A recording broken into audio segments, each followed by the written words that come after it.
Assalamualaikum warahmatullahi wabarakatuh. Selamat pagi, salam sejahtera untuk kita semua. Sebelumnya, perkenalkan nama saya Muhammad Solehuddin. Di sini saya sebagai pemateri 1 yang akan menjelaskan mengenai tahap perkembangan bahasa anak secara umum. Secara umum, orang tua cenderung tidak sabar ketika menunggu momen di mana anak bisa berkomunikasi. Nah, supaya tidak salah menilai, perkembangan mereka sebaiknya pahami terlebih dahulu tahapan-tahapan bahasa pada anak, antara lain yaitu sebagai berikut.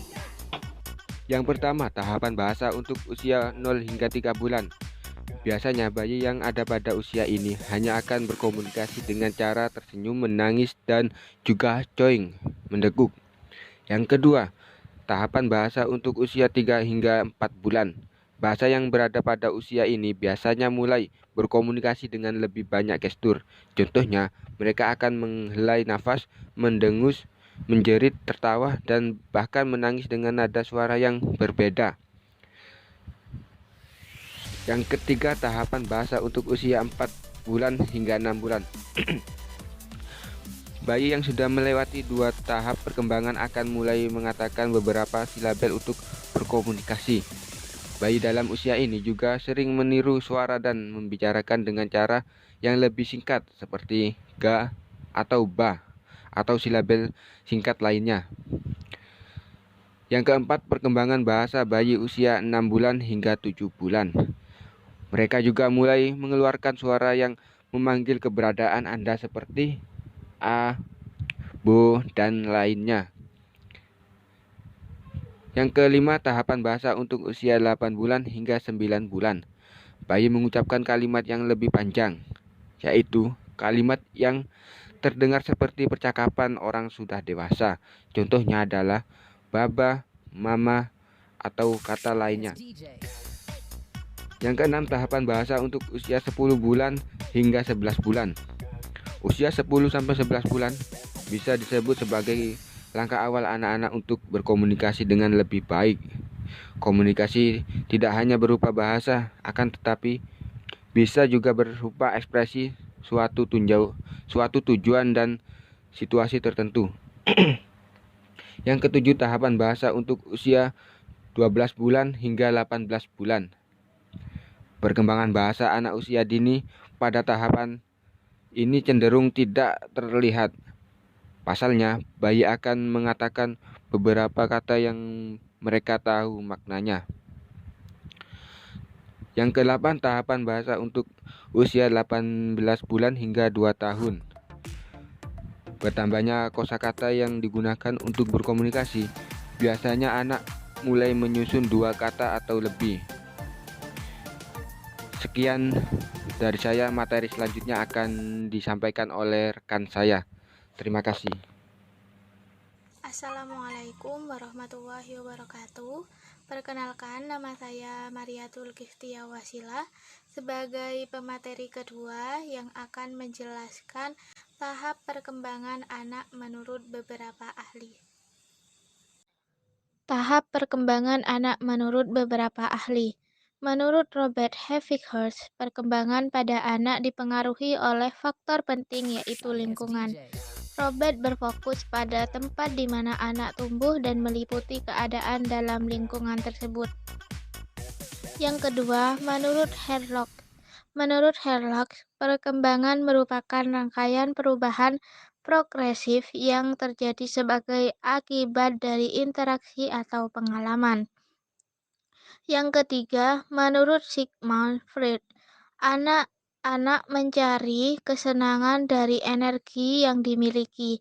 Energi psikoseksual merupakan dorongan yang menjadi sensitif pada area tertentu dan menjadi latar belakang perilaku. Kemudian yang keempat, menurut Erik Erikson, perkembangan menurut Erikson dikenal dengan teori perkembangan psikososial. Erikson memiliki kepercayaan bahwa kepribadian manusia berkembang dalam beberapa tingkatan. Salah satu dari komponen teori psikososial Erikson adalah perkembangan persamaan ego. Saya Dila Safira sebagai pemateri 3 yang akan menjelaskan mengenai faktor-faktor yang mempengaruhi anak dalam berbahasa. Faktor-faktor yang mempengaruhi anak dalam berbahasa. 1. Menurut Vygotsky 2006. Yang pertama, anak harus menggunakan bahasa untuk berkomunikasi atau berbicara dengan orang lain. Kedua, transisi dari kemampuan berkomunikasi secara eksternal kepada kemampuan berkomunikasi secara internal membutuhkan waktu yang cukup panjang. Ketiga, anak akan bertindak tanpa berbicara. Kemudian menurut Petty dan Jensen 2005, 1. Berbedanya cara bagaimana si anak mempelajari bahasa tersebut. 2. Berbedanya jenis bahasa yang dipelajari si anak. 3. Berbedanya karakteristik kepribadian anak. 4. Berbedanya lingkungan tempat proses pembelajaran bahasa itu terjadi. Kemudian yang terakhir menurut Sunarto dan Agung Hartono 2006. Yang pertama yaitu umur anak. Faktor fisik akan ikut mempengaruhi sehubungan semakin sempurnanya pertumbuhan organ bicara. Yang kedua, kondisi lingkungan tempat anak tumbuh. Perkembangan bahasa di lingkungan perkotaan akan berbeda dengan lingkungan perdesaan. Yang ketiga, kecerdasan anak. Kemampuan untuk meniru lingkungan tentang bunyi atau suara maupun gerakan dan mengenal tanda-tanda memerlukan kemampuan motorik yang baik. Yang keempat, status sosial ekonomi keluarga. Keluarga yang berstatus sosial ekonomi baik akan mampu menyediakan situasi yang baik bagi perkembangan bahasa anak-anak dan anggota keluarga. Kemudian yang terakhir, kondisi fisik. Seseorang yang cacat seperti memiliki gangguan kemampuan untuk berkomunikasi akan mengganggu perkembangan berkomunikasinya. Sebagai kesimpulan dari uraian di atas dapat ditegaskan faktor-faktor yang mempengaruhi perkembangan bahasa pada anak usia dini diantaranya umur anak, kondisi lingkungan, kecerdasan anak, status sosial ekonomi keluarga, dan kondisi fisik. Dalam kaitannya dengan karakteristik kepribadian anak, terdapat perbedaan individual yang dapat mendukung dan menghambat perkembangan bahasa pada anak. Melihat adanya perbedaan pada setiap anak, maka yang harus diperhatikan dalam mengembangkan kemampuan bahasa anak adalah dapat mengakomodasi perbedaan-perbedaan pada penguasaan atau penggunaan bahasa pada setiap anak untuk mengembangkannya ke arah baik. Assalamualaikum warahmatullahi wabarakatuh. Saya Siti Nur Komaria. Di sini saya sebagai pemateri 4 akan menjelaskan tentang materi pengaruh pola asuh terhadap bahasa anak. Untuk poin yang pertama, dalam pola asuh terhadap anak dapat mempengaruhi perkembangan bahasa anak. Dalam hal ini, hendaknya harus diperhatikan dengan baik. Dari pola asuh ini dapat terbentuk kepribadian dari anak tersebut dalam tumbuh kembang dan perkembangannya. Tidak mudah dalam memberikan pola asuh yang baik pada anak karena apa yang anak lihat dalam kehidupan sehari-hari orang tuanya itu yang akan menjadi contoh. Untuk poin yang kedua, dalam perkembangan bahasa anak ini bisa dimulai dari pola asuh orang tua yang kreatif dan inovatif. Perkembangan bahasa anak dimulai dari menyimak. Dari menyimak ini akan berdampak pada keterampilan berbicara. Stimulus orang tua yang berupa data simakan bagi anak bisa direspon dengan metode ulang ucap. Metode ini akan menunjukkan daya serap anak terhadap cerita atau ujaran orang tua. Pada tahapan ini, orang tua sebaiknya mengubah peran dari pencerita menjadi pendengar yang baik untuk anak. Biarkan anak bercerita dengan lugas menurut pemahamannya. Bisa membantu anak dalam proses berbicara.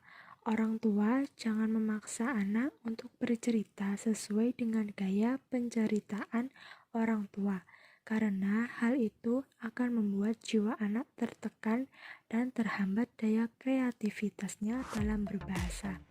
Terkadang, anak ingin berbagi cerita tentang suatu hal yang baru dialami atau didapatinya dan ia akan sangat senang jika orang tuanya mau meluangkan sedikit waktu untuk duduk bersamanya dan mendengarkan ceritanya. Namun, sebaliknya jika orang tua tidak meluangkan waktu untuk mendengarkan anaknya bercerita, maka anak akan merasa kecewa dan sedih. Tetapi ada kalanya anak enggan bercerita sama sekali. Jika hal ini terjadi, jangan paksa anak untuk bercerita karena kondisi psikis anak tidak terlalu dalam keadaan yang stabil. Kadang anak mempunyai perasaan kesal, sedih, kecewa, marah, benci, atau hal sensitif lainnya.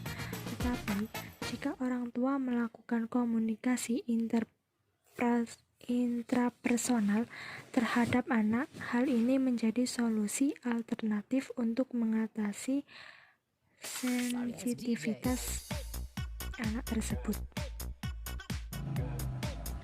Baik, saya Yelinda Kesha Mituran. Di sini saya akan melanjutkan pembahasan dari pemateri sebelumnya, yaitu pengaruh pola asuh terhadap bahasa anak. Dalam kasus seorang anak dengan pola asuh yang berbeda, misalnya seorang anak yang diasuh dengan orang tuanya sendiri dan seorang anak yang diasuh dengan menggunakan jasa pembantu rumah tangga. Dari kedua hal ini bisa dilihat perkembangan sang anak, bahasa sang anak yang akan berbeda. Jika seorang anak yang diasuh oleh orang tuanya sendiri, khususnya ibu, hal ini akan mempengaruhi perkembangan bahasa anak lebih baik dan positif, karena pola asuh ibu dengan pembantu rumah tangga jelas sangat berbeda.